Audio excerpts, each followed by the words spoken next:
મિત્રો, આપણે એક વાર્તા કહીશું જેમાં એક રાજા સ્ત્રી બને છે અને કેવળ સ્ત્રી નહીં પરંતુ સ્ત્રી બનીને એક પુત્રને જન્મ આપે છે, જેની ગાથા આજ પણ માણસો ગાય છે. હા, આપણે વાત કરવી છે રાજા પુરુરવાની અને માતા ઈલાની. ખરેખરમાં ઈલા એક શુદ્ધ્યુમન રાજા હતા જે ક્યારેક ક્યારેક સ્ત્રી બની જતા હતા.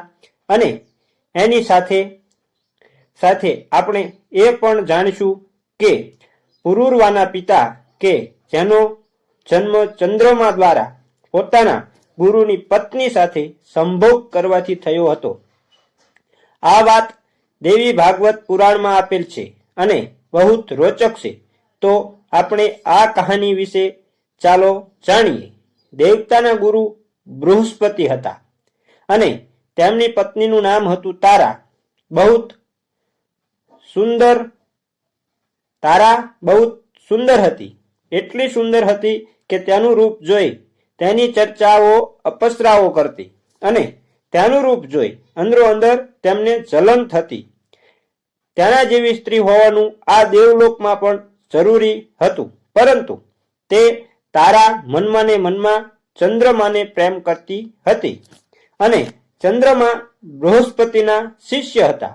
હવે એક વખત તારા ચંદ્રમાના ઘરે ગઈ અને તેણે પોતાના પ્રેમનો પ્રસ્તાવ રાખ્યો. ચંદ્રમા પણ બહુ સુંદર હતા અને તારા પણ બહુ સુંદર હતા. આ રીતે બંને એકબીજાના પ્રેમમાં પડી ગયા. હવે તારાની ઈચ્છાથી તેઓ એકબીજા સાથે ફરવા લાગ્યા અને તારા તેના ઘરમાં જ રહેવા લાગી.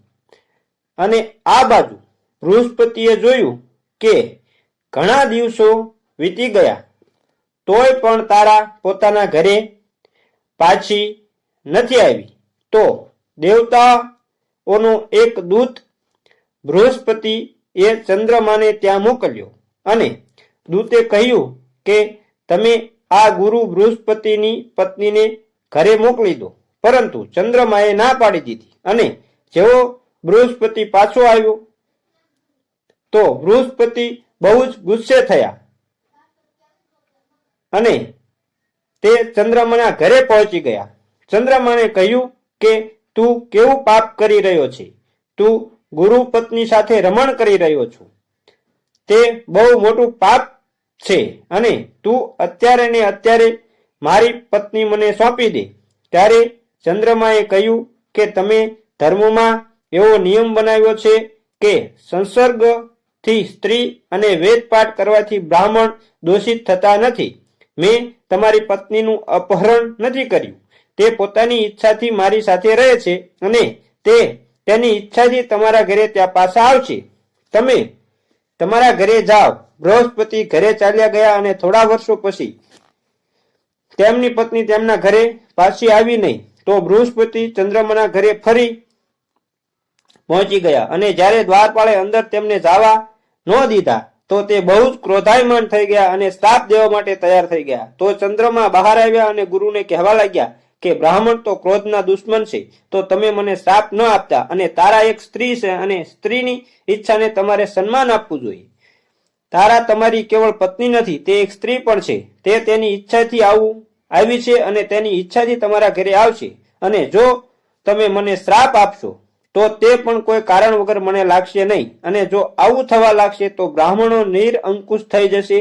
મેં તમારી પત્ની ઉપર કોઈ બળાત્કાર નથી કર્યો.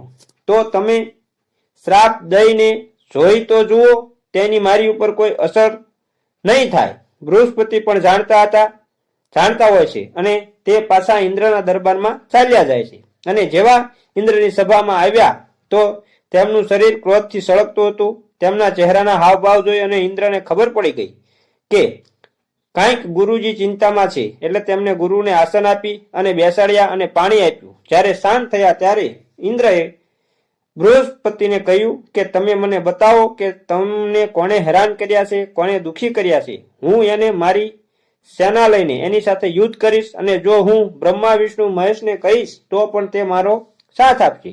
ત્યારે બૃહસ્પતિએ કીધું, દુષ્ટ ચંદ્રમા મારી પત્નીને તેની સાથે લઈને પડ્યો છે. તો ઇન્દ્રએ કહ્યું કે હું એક મારા દૂતને મોકલું છું, જે તેને કહે છે અને વિનંતી કરશે અને કહે છે કે હે ચંદ્રદેવ તમારી પાસે તો દક્ષ પ્રજાપતિની 28 કન્યા છે. તો તમે જો ચાહો તો ઇન્દ્રની અપ્સરાઓને પણ પોતાની સાથે રાખી શકો છો. તો તમે આ ગુરુપત્નીને શા માટે તમારી પાસે રાખ્યા છે? આ પાપ છે અને ગુરુપત્નીને પાછા આપી દો. ત્યારે ચંદ્રમાએ કહ્યું, હે દૂત, તમે મને ધમકી આપો છો, પરંતુ મેં તો ગુરુપત્નીને રાખ્યા જ નથી. તે તેમની ઈચ્છાથી અહીં રહે છે અને તેમની ઈચ્છાથી પાછા ઘરે જતા રહેશે. એટલા માટે હું ગુરુપત્નીને જવાની આજ્ઞા નથી આપી શકતો.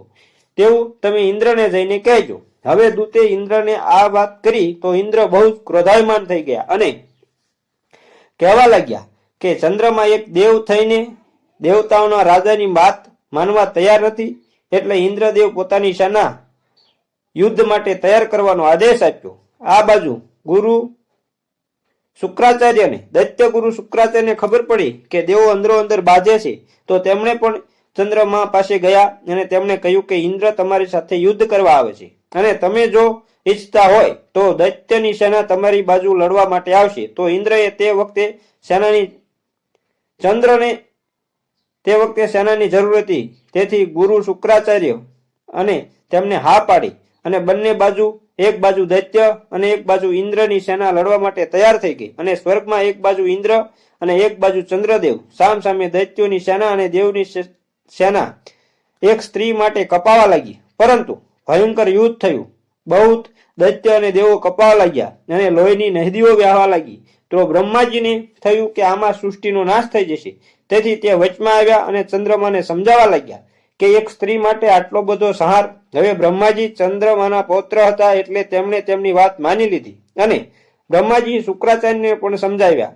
તે પણ દૈત્ય સેના લઈને પાછા ચાલ્યા ગયા અને બૃહસ્પતિને પણ સમજાવ્યા અને તે ઇન્દ્રને પણ સમજાવ્યા અને તે પણ ચાલ્યા ગયા. આ રીતે ચંદ્રમાએ બૃહસ્પતિની પત્નીને પાછી સોંપી દેશે. હવે તારા બૃહસ્પતિના ઘરે રહેવા લાગ્યા અને થોડા દિવસ પછી તેમને ત્યાં એક સુંદર દીકરાનો જન્મ થયો. તેની ચર્ચા સારા દેવલોકમાં થવા લાગી.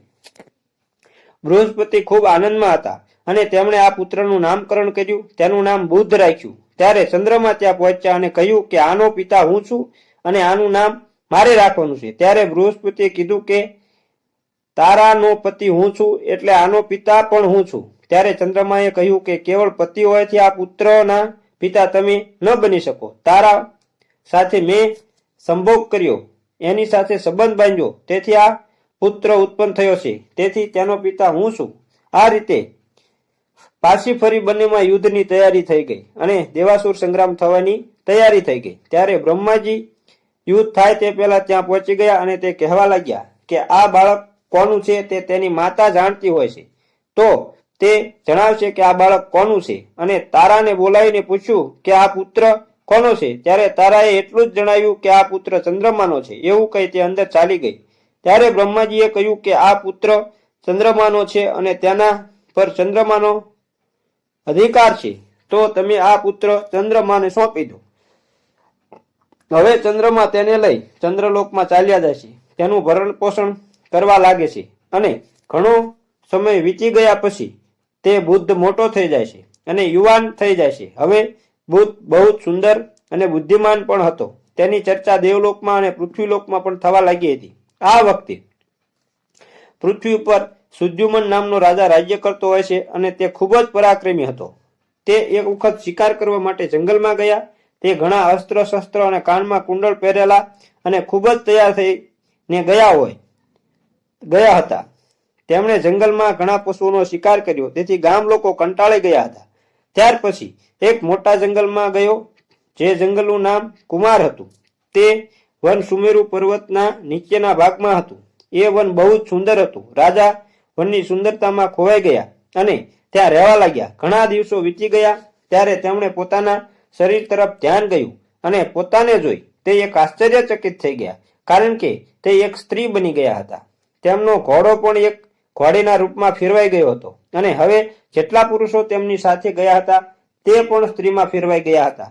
હવે રાજાને ચિંતા થવા લાગી કે હવે શું કરવું, કે હું સ્ત્રી બનીને પાછો રાજ્યમાં જઈશ તો રાજ્યનું સંચાલન કેવી રીતે કરીશ? હવે તેમની મનોભાવના એક સ્ત્રી જેવી થઈ ગઈ હતી. હવે તે પુરુષ જેવું નહોતા વિચારતા, એક સ્ત્રી જેવું વિચારવા લાગ્યા હતા અને હાવભાવ પણ સ્ત્રી જેવા થઈ ગયા હતા. હવે આપણા મનમાં એક પ્રશ્ન થાય કે આ સુદ્યુમન કેવી રીતે સ્ત્રી બની ગયા? એનું લિંગ પરિવર્તન કેવી રીતે થઈ ગયું? તો આમાં એક વાર્તા છે. પાર્વતી અને શંકર એક વખત જંગલમાં વિહાર કરી રહ્યા હતા. ત્યારે એક આખો ઋષિગણ શંકર પાર્વતીના દર્શન માટે ત્યાં આવે છે. ત્યારે પાર્વતીજી આ ઋષિને જોઈ શરમાઈ જાય છે અને શિવજીથી થોડા આઘા થઈ જાય છે. હવે ઋષિગણ આ જોઈને પાછા વળી જાય છે અને તે નર નારાયણના આશ્રમમાં ચાલ્યા જાય છે. હવે શંકર ભગવાન પાર્વતીને કહે છે કે તમે શા માટે લજ્જિત થાવ છો? હું તમારા સુખ માટે આ વનની રાણીને કહું છું કે હે વનની રાણી, આ જંગલમાં જે કોઈ આવશે તે સ્ત્રી બની જશે. આ વાત આજુબાજુ બધા જાણતા હતા, પરંતુ સુદ્યુમનને આ ખબર નહોતી અને તે જંગલમાં ચાલ્યા જાય છે.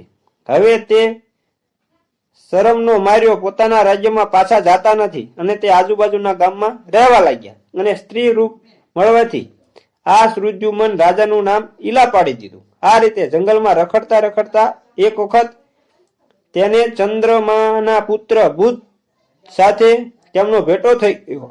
હવે તે બંનેમાં પ્રેમ થઈ ગયો અને પણ આ કન્યા બહુ પસંદ આવી. ચંદ્રમાને પણ આ કન્યા બહુ પસંદ આવી અને ઈલાને પણ આ બુધ બહુ પસંદ આવ્યો, કારણ કે તે હવે એક સ્ત્રી બની ગયા હતા. હવે બંને પ્રેમ જાગૃત થયો અને એકબીજાને પ્રેમ કરવા લાગ્યા અને બીજાએ સંભોગ કર્યો અને તેમણે એક પુત્રને જન્મ આપ્યો જેનું નામ હતું પુરુરવા. આ રીતે ઈલા આ જંગલમાં રહેવા લાગી અને તેમના આચાર્ય વશિષ્ઠને સ્મરણ કર્યું અને વશિષ્ઠને ત્યાં બોલાવ્યા અને સુદ્યુમનની આ દશા જોઈ વશિષ્ઠને બહુ દયા આવી ગઈ.